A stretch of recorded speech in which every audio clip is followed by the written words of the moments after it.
My name is Tiff. I'm from CGI. We are the Gold Industry Partners for CyNam this year, along with the other partners that have already sort of introduced themselves. Today, the aim of this session is to sort of draw on what's already been discussed through the session so far, and sort of have a bit more of a deep dive into data privacy and sort of the convenience aspect of how we all sort of, as consumers particularly, tend to sort of just give away our data in exchange for services, potentially without thinking of the consequences of doing that. So we're going to be getting into that today. So as I said, my name is Tiff. I've been with CGI for almost 7 years. I joined as an apprentice when I was 18, straight out of A-levels. And I'm primarily a software engineer in my day job. So James, do you want to introduce yourself? Yeah, hi Tiff, and welcome everybody. My name is James. I work at CGI. I've been there for about 7 years now. I'm what's called a director consulting expert, and I lead a lot of what we do in secure application development.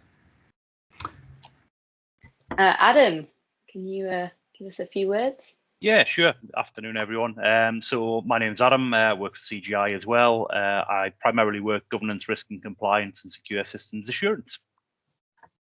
Brilliant. We want this to sort of try and be an interactive session. So if you have any questions, any comments, feel free to chime in either through the chat or unmuting yourself. This is a group discussion. So sort of kicking off with the sort of first intro question, really. Are we too eager to give away our data for the convenience of apps? I know it's something that I'm probably pretty guilty of. I'm an avid Google user. I use all the services. Don't really think too much about the fact that I'm not paying anything for it, and sort of what are they getting out of it? So if we sort of start with Adam, what are your thoughts around this?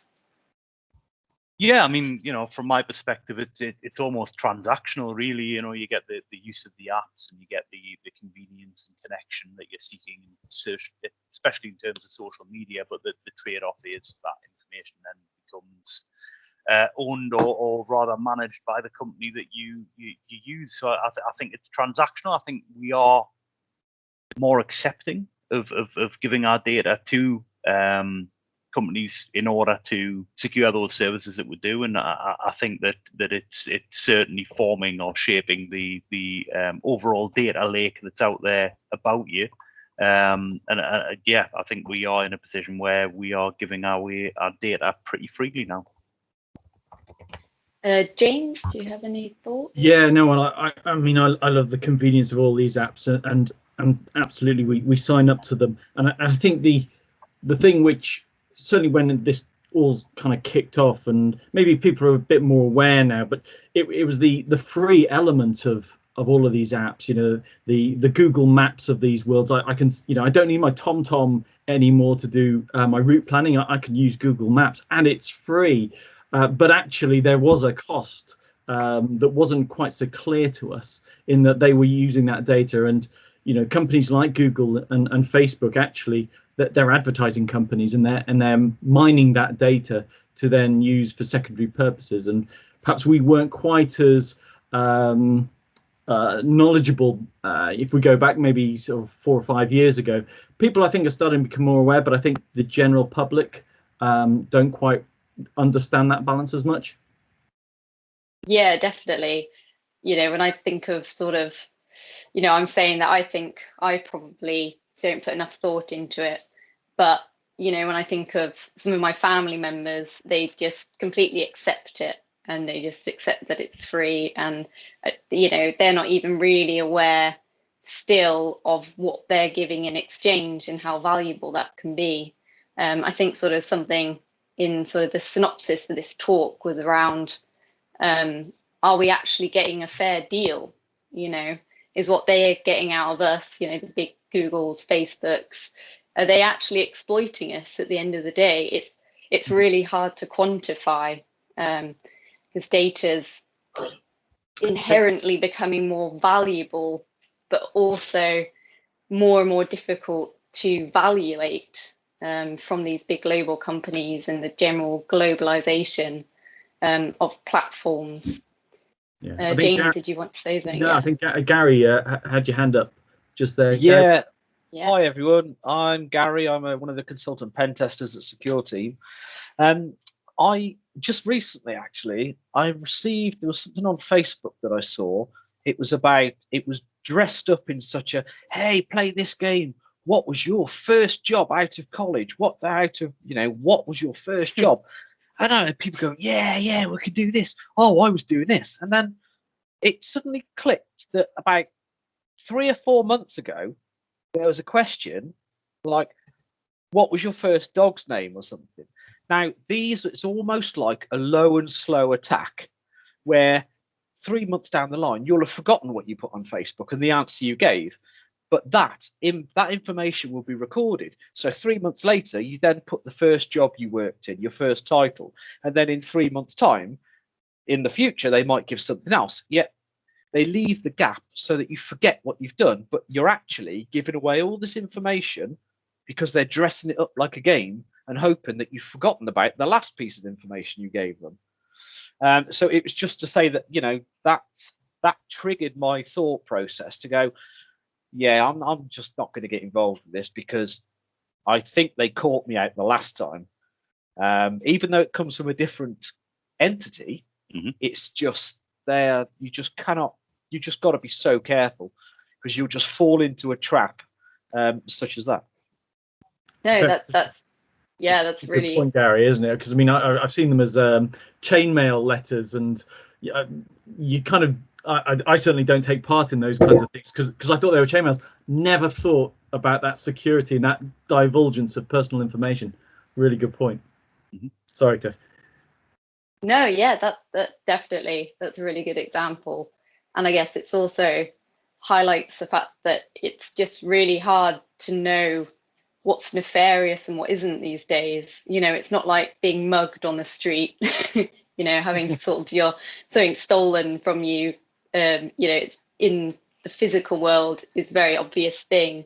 But when we talk about personal data, and particularly the internet, you just don't know who's out to genuinely just give you these services and open source data and all these things, and who has ulterior motives. So I had a similar thing with using a free ad blocker Chrome extension, which I set up for my partner. And then after a few months, noticed that she was getting really annoying spam adverts at the top of all her Google searches, things like for adult type websites.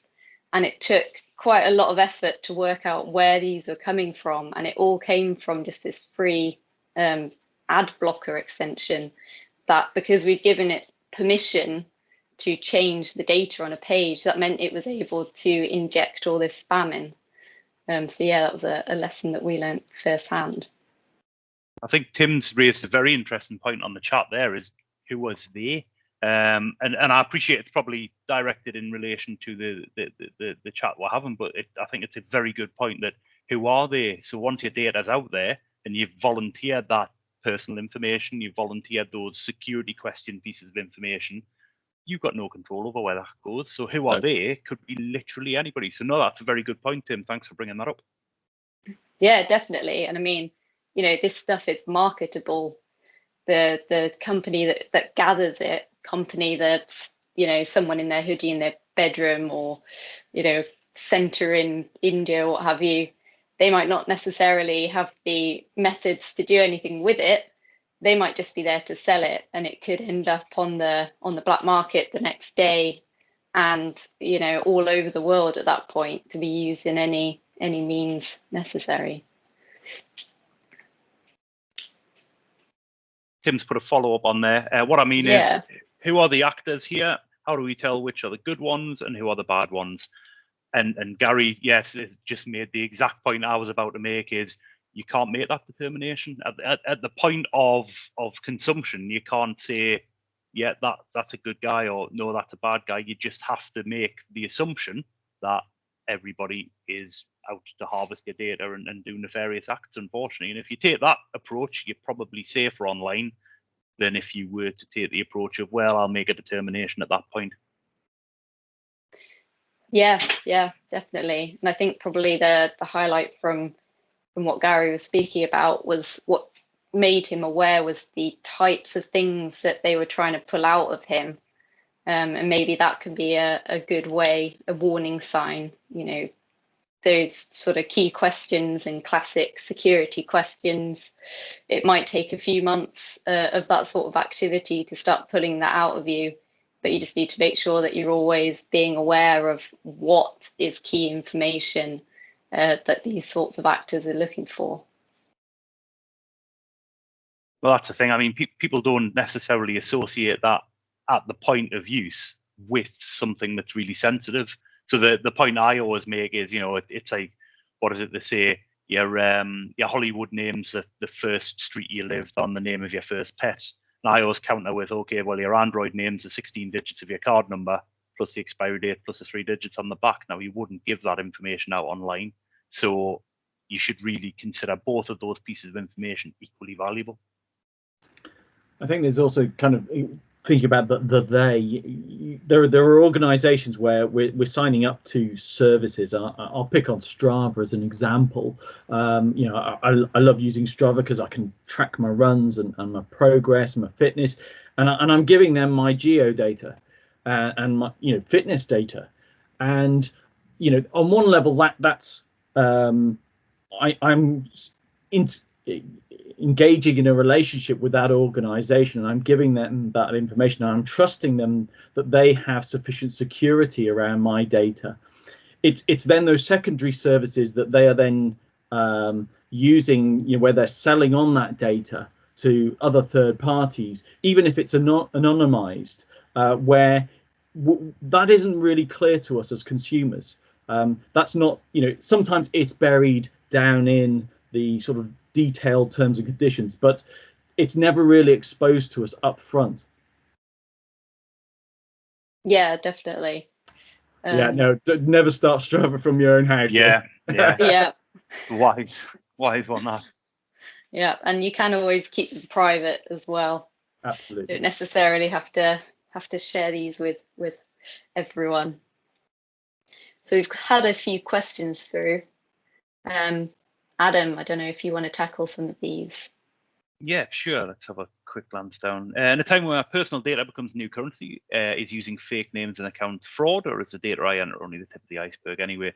It's a good question, really. I think it's down to a personal thing. It's what exposure do you feel you have as an individual, and is it worth obfuscating who you are online in order to protect perhaps clearances or family or nature of your job or something along those lines. I think I know certainly in China it is considered to be fraud to have a social media account that isn't your name. So is the rest of the world going to follow suit? I don't think so, but will we eventually get to the stage where you are ubiquitously identified online using an account like Google, for example? Potentially. I know you can certainly use what is effectively single sign-on through Google, sign on, enter all your personal details or sign on using your Google account. A lot of people just take the easy path of click, sign, and associate that account with whatever it is that you're trying to sign into. So yeah, it's a very interesting point. Ironically, we've all used our real names here, or have we? No, we all have.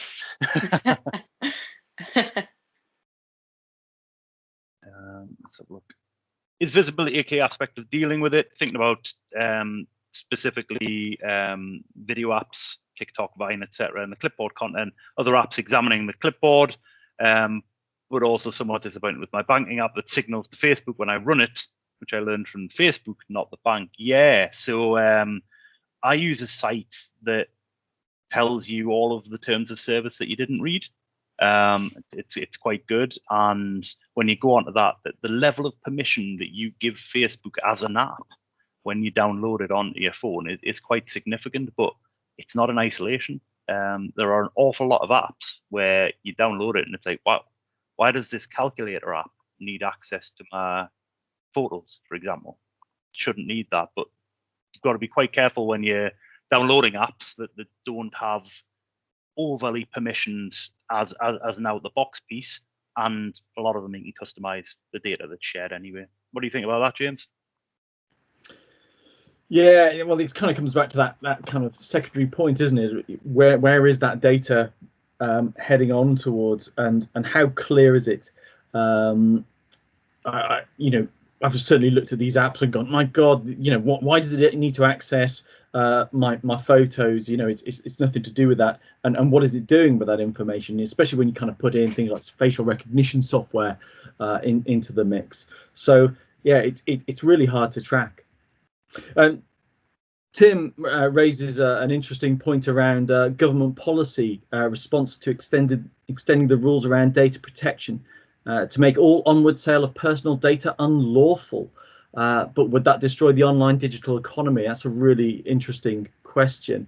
I think the onward use of data, it has many benefits, and for me it's about exposing that to the consumer and making it really visible to them up front, rather than it being some setting that's buried down in the depths of the settings on your app. I think if we can expose that better, then I think we'll have a fairer relationship with these organizations.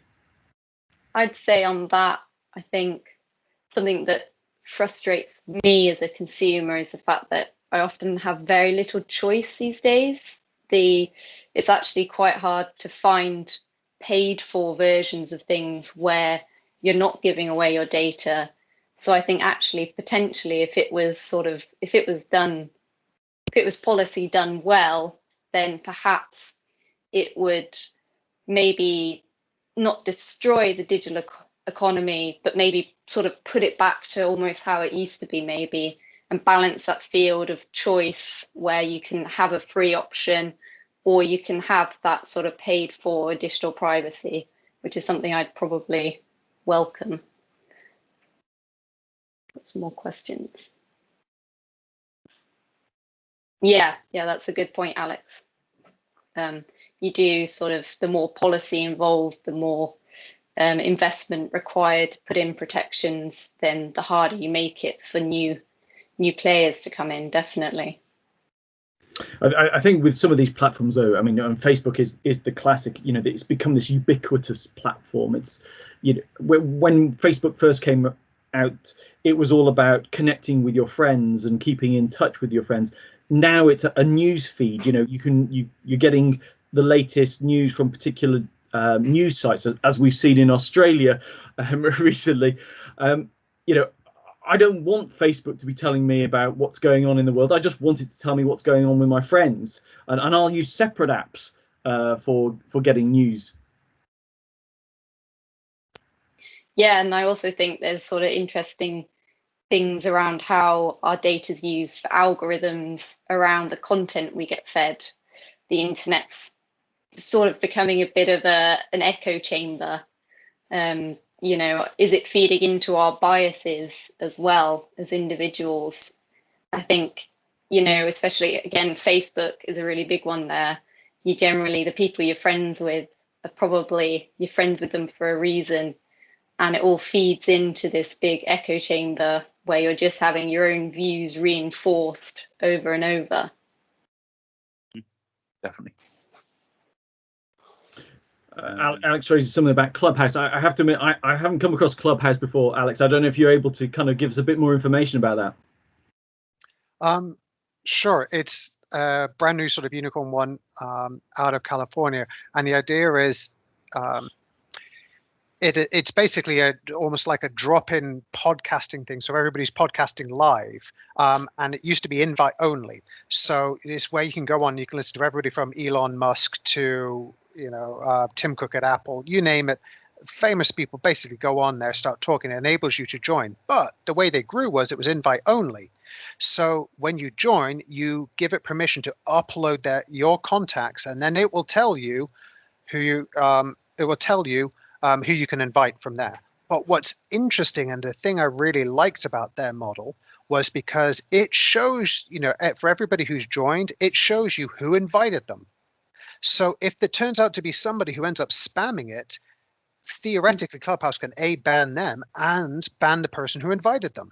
So, but to do that, obviously, you uploaded all your contacts to that service. So you were providing all of your friends and everybody else's contact details onto that platform without getting their permission. So they have 100% broken GDPR, and it's going to be really interesting to see what happens. Or could they just say, sorry, we uploaded it and we use services in Asia and it's a Californian company, so forget it, don't care. But it shows you the power that actually enabling innovation and enabling different platforms, it's something which Facebook could have done. It's something that Twitter could have done. But by allowing you to at least upload your social graph, yes, you violated some people's privacy, but you also created an alternative platform and you didn't entrench the big people. Anyway, so law of unintended consequences. Alex, I think you make a really interesting point there about being not geographically co-located, in as much as, the infrastructure is somewhere where perhaps they're not particularly bothered about data privacy laws or something along those lines. Is there a route to enforcement there? And going back to the point around government rules and such, it would really need to be a worldwide agreement more than anything else, in relation to data sharing, for it to be even remotely enforceable. Because if you had intent to store data in that manner, you would just host it somewhere that wasn't particularly bothered about data privacy laws. So I think you raise a very interesting point there. Yeah, definitely. And I thought what was interesting is how, where's the liability lie with that data collection? If it's the person as part of the terms and conditions giving their contacts, is that personal data? And, in terms of GDPR, who would actually be at fault there? Who would be liable? Because really it's the person who's sort of giving that information rather than the company potentially. Well, my contacts did not give me permission to hand those personal details, name and phone number, to a third party, to another data processor. So that's the issue is, although, we think of GDPR as applying to companies, each individual, we've all collected people's contact details and put them onto our phone. Now, when we sign up to a new thing and then start uploading all of that information, did the people we collected the information from give us permission to do that? It applies just as much. So that's where it starts getting interesting. Yeah, and from an investment point of view, I say go back to sort of the fact that they intentionally broke GDPR to grow. If I'm an angel investor, or I'm trying to encourage investing companies, but that's the only model to really grow. Do I invest in those type of companies, or are we, by virtue of putting these sort of laws in place for good intentions, unintentionally stopping investment of new companies in Europe because these type of companies are going to break GDPR, come violate, and could essentially be fined and take the investment. You're funding the investment straight into the company and then straight outwards into fines to the ICO. And did they intentionally? Have they kind of made it their kind of mission to break GDPR? Have they publicly stated that? No, as far as I know, it wasn't an Uber, let's go out and intentionally break the law in order to sort of point out the fact that there was an issue, but I think they thought about it. I don't think they thought about it in terms of GDPR. I think they said, ooh, this is quite interesting. It was an invite only thing. They started small. It grew rapidly. It got stupid amounts of investment from big name investment companies. And now I say it's become the next big thing. It's the next huge social platform. Anyway, if you love it, read more on from stratechery.com. So I don't know if you ever heard of Stratechery with Ben Thompson, but I highly, highly recommend you reading up on that. He has some very interesting insights about all this. Maybe you could just post the URL in the chat. Sure. That'd be great. Thank you for that. Just cognizant of the fact we've only got a couple of minutes left here. Yeah, so I think we have any sort of closing thoughts before we end the session and everyone goes back to the rest of the CyNam event. James, any final thoughts? I'll just keep coming back to that point. I think, you know, I would just prefer apps to be upfront with me, companies to be upfront with me on what they want to do with that data. You know, in a lot of cases, some of it I'm quite comfortable with them sharing because it makes my life more convenient. And so if that's kind of made clear to me at the outset, then, you know, I'm kind of willing and participating in that exchange. Great. And Adam? Yeah, just echo that really. It's very much, as I said at the beginning, a transactional piece. So, you know, I'm prepared to give some data to certain companies in order to facilitate connections around the world with individuals who I've come into contact with, and I'm quite comfortable with that. But I think it needs to be very carefully managed, and I think we will move towards a degree of regulation. Indeed. So Bob's just put in a question here around sort of where this transparency and privacy protection needs to happen the most. I think sort of by its nature, these sorts of things generally sort of have to be driven through legislation. Ultimately, they cost money, and they're not necessarily things that companies are going to want to do. And I don't think that consumers generally have enough knowledge to know that it's something that they want to ask for as well. So I would say that it's probably going to come from legislation, and thus that it's going to be a few years, if ever, that this happens. I mean, I think we as consumers, and this might be quite naive to say this, but I think we should be putting pressure on you know, the large organizations like Facebook. You know, that they have this kind of, we want to make the world a better place. Okay, put your money where your mouth is and be transparent about how you're using our data. Indeed. Okay, right. We've got to sign off now. Thank you everyone for your contributions. I think it's been a really good chat. Thank you for everyone who's asked questions. Enjoy the rest of the evening. Thanks you. Thanks very much. Thanks, Tiffany.